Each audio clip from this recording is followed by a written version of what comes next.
तो चलिए आज हम lesson number 6 poet and pangs का जो शॉर्ट समरी है वो आज हम रीड करेंगे। पोएट एंड पैंक्स जो 6 नंबर लेसन है उसकी आज हम शॉर्ट समरी रीड करने जा रहे हैं क्लास 12 की।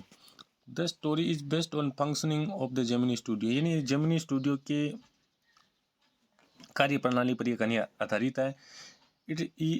इट्स ईयर ऑफ ग्लोरी, यानी एक साल की महिमा। The title poets and pancakes refer to poet who were script writer, यानी ये जो कहानी है वो रेफर करती है कवि को। हु यानी जो, वर यानी थी, script writer at the studio यानी स्टूडियो के अंदर, and also brand of makeup, और क्या था, एक जो मेकअप था ना उसका ब्रांड, जैसे पैंक्स क्या था उसका नाम था, दैट वाज लिबरली यूज, जो कि ज़्यादातर यूज किया जाता था।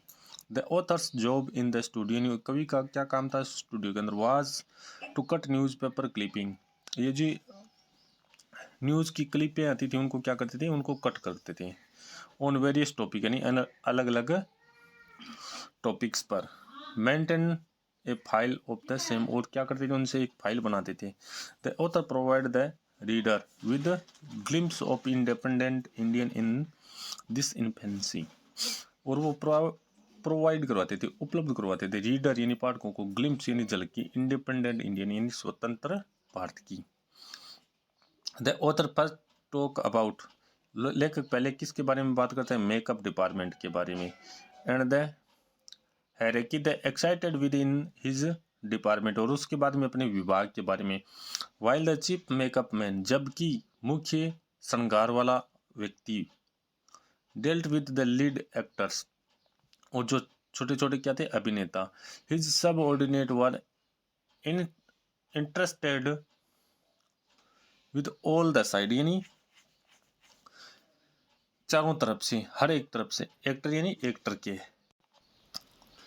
ही makes fun of the trouble, वो क्या करते थे, मस्ती भी करते थे, उनके लिए कभी भी ट्रबल्स भी आ जाती थी, मस्ती के अंदर उनके लिए समस्या भी पैदा हो जाती थी।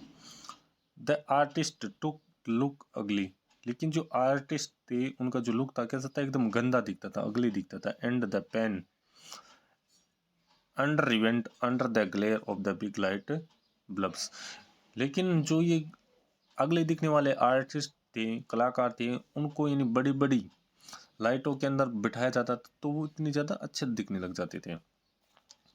ही talk about the office boy, यानी वो बात करते हैं कौन, लेखक, एक ऑफिस वाले, कार्यालय वाले लड़की की। Actually a grope man 40 year, कितने साल का था, 40 साल का था। Who once aspired to be a director but blame Subbu, वो हमेशा एक डायरेक्टर पर ब्लेम लगा था, Subbu. The number 2 in Gemini studio, जो 2 नंबर पर था, in current state of affair, यानी उसकी जो वर्तमान स्थिति थी वो। Prizes Kothamangalam Subbu, the number 2 in Gemini Studio, यानी जो कोथामंगलम सुब्बू था वो 2 नंबर पर था। ही इज एन ऑलराउंडर, वो क्या था, ऑलराउंडर था हर एक काम के अंदर। And very loyal to the boss, और बॉस के लिए बहुत ज़्यादा वफादार था। He is credit with the success of Gemini studio, इसी कारण क्या था, जेमिनी स्टूडियो आज इस मुकाम पर था, यानी उस ऊंचाई पर था। अनदर करेक्टर, दूसरा चरित्र दिखे, that come into focus at the Gemini studio, जो हमें जेमिनी स्टूडियो पर फोक्स करवाता है। लीगल एडवाइजर, यानी कानूनी सलाहकार। हु वियर वेस्टर्न क्लॉथ, जो क्या करते थे, वेस्टर्न क्लॉथ पहनते थे। Among the rest of the khadi, यानी जब हमारे इंडिया के अंदर खादी चलती थी उसके अंदर उस समय वो क्या करते थे, वेस्टर्न क्लॉथ पहनते थे। He tells about manner in which the legal adviser ruins the career, कि उस समय जो लीगल एडवाइजर था ना उसका जो भविष्य वो क्या हो गया था, बिगड़ गया था। Talented actors unwittingly, the author talk about the importance that Gemini studios, यानी अब जो यहाँ पर इम्पोर्टेंस थी जेमिनी स्टूडियो उसके बारे में बात करता है। इंजॉयड, और आनंद लिया था, इन दोज डेज, यानी उन दिनों के अंदर। Some of the most prominent, यानी कुछ उनमें मुख्य पोइट्स यानी कवि, of the country worked there, यानी देश के लिए क्या करते थे, काम करते। Moreover he talk about the impact foreign drama, और जो विदेशी ड्रामे थे यानी नाटक थे उनके बारे में बात करता है। Head on the art director of Gemini Studio, यानी कला का जो डायरेक्टर था, निर्देशक था, उनके बारे में बात करता है।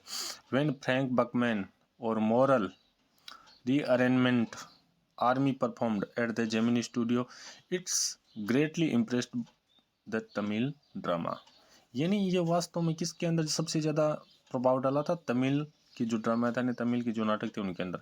Community who cumulated their style of drama in several movies, यानी जो तमिल का जो ड्रामा था ये कई मूवियों के अंदर भी चला था। Gemini Studio was one of few, यानी कुछ एक स्टूडियो में से एक था। कहाँ पर, मद्रास, यानी मद्रास के अंदर। टू होस्ट फॉरगिन विजिटर, जहाँ पर फॉरगिन यानी बाहर से आने वाले विदेशी रहते थे। एंड पोइट्स, यानी बाहरी जो दूसरे देश के जो कवि थे वो, लाइक स्टेफन स्पेंडर, यानी जैसे कि स्टेफन स्पेंडर डिलीवर्ड लेक्चर, क्या दे रहा था, अपना व्याख्यान ओवर देयर, वहाँ पर। At that time in India, उस समय भारत के अंदर। The educated folk took pride in showing their support for communism and Gemini Studio was no expectations, यानी शिक्षा को लेकर इस तरह से क्या किया जा रहा था, जेमिनी स्टूडियो को क्या किया जा रहा था, वहाँ पर सपोर्ट किया जा रहा था, जिसकी उसने कोई क्या नहीं की थी, आशा नहीं की थी। उसके बावजूद भी जेमिनी स्टूडियो को जो बाहरी देश के जो लोग थे, जो कवि थे, वो क्या कर रहे थे, सपोर्ट कर रहे थे। और जो बाहरी कवि थे, जितने भी बाहरी विजिटर थे, उनका वो क्या था, एक रहने का स्थान कह सकते हैं, हम अड्डा कह सकते हैं।